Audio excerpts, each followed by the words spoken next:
अगर तुम्हें लगता है कि तुम अकेले हो तो याद रखो, कृष्ण हमेशा मौन में तुम्हारे साथ चलते हैं। जब जीवन बार बार तुम्हें तोड़ने की कोशिश करे, जब लोग तुम्हारे धैर्य को कमजोरी समझें और जब मन खुद से ही प्रश्न करने लगे, तब श्री कृष्ण कहते हैं, जो सहन कर लेता है वही आगे बढ़ता है।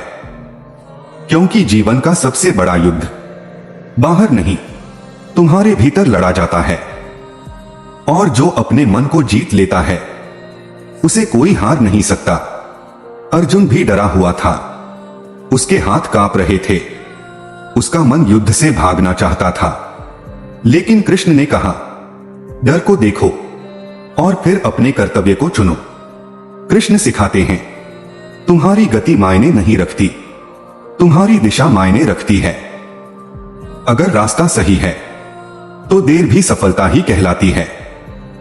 कभी किसी की बातों से खुद को कम मत आंकना, कभी अपने संघर्ष से शर्मिंदा मत होना, क्योंकि जो तुम्हें आज कमजोर समझते हैं वे तुम्हारी परीक्षा का स्तर नहीं जानते। कृष्ण कहते हैं, जो चला गया उसे रोको मत, जो मिला नहीं उस पर रो मत।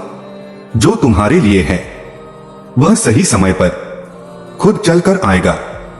अगर मन शांत है तो परिस्थितियां झुक जाती हैं। अगर विश्वास अडिग है तो चमत्कार साधारण बन जाते हैं। और अगर कर्म सच्चा है तो भाग्य को भी रास्ता बदलना पड़ता है। आज खुद से कहो, मैं डर कर नहीं चलूंगा, मैं तुलना करके नहीं रुकूंगा, मैं अपने कर्म से अपनी पहचान बनाऊंगा। क्योंकि कृष्ण कहते हैं, तुम्हारी कहानी अभी अधूरी है, सबसे सुंदर अध्याय अभी लिखा जाना बाकी है।